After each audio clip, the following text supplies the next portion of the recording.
Почитувани, подпредседателот на СДС, истовремено министер за внатрешни работи, господинот Оливер Спасовски, мора да понесе одговорност заради несоодветното постапување на полицијата по бруталната екзекуција на младиот фудбалер Мартин Јанушев. Младиот Јанушев во петокот беше брутално ликвидиран пред кафуле на улица пред очевидци и минувачи, а никој не понесува одговорност.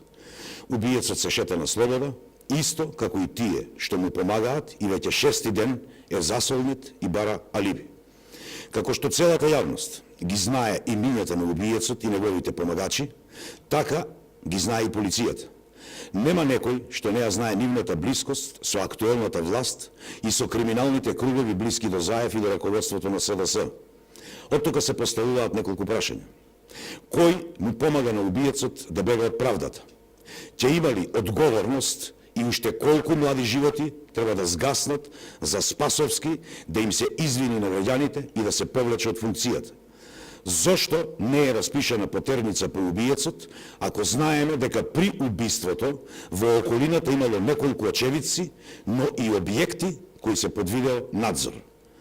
Постојат индиции дека убиецот ја има преминато границата. Кој му го возможи тоа, кога и на кој граничен премин? Ова се прашања кои мора да бидат одговорени. Полицијата на СДС и на Спасовски оставаат убиецот да се крие и не преземаат ништо во врска со ликвидацијата на Мартин Јанушев, кој беше свирепо застрелен со неколку куршуми во главата во центарот на Скопје во петокот попладне. Криминалните структури со кои власта е во цврст пакт ликвидираа младо момче и сега некој се обидува овој скандал да се потисне и правно и медиумски. Се враќаат ли на овој начин долговите кон криминалните структури? МВР молчи и околу гласините кои се шират во јавноста дека бегството на убиецот е помогнато од страна на советник во кабинетот на Зоран Заев. МВР молчи и околу информациите дека се подготвува терен или ликвидацијата да се представи како самоодбрана, а делото да го признае некој друг.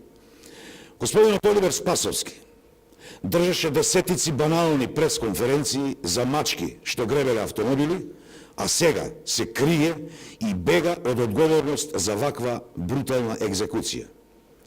Почитувани, сега граѓаните со собствените животи и безбедноста на своите блиски ја плаќаат цената на 6-месечното криминално владење на СДС. Граѓаните се исплашени и живеат во страв. Криминалот на улиците е директна последица на разместување на професионалците во МВР на пониски нивоа и поставувањето на партиски послушници на нивните места. СДС со тоа создаде услови за непречено функционирање на нивната коалиција со криминалот како во 90-тите.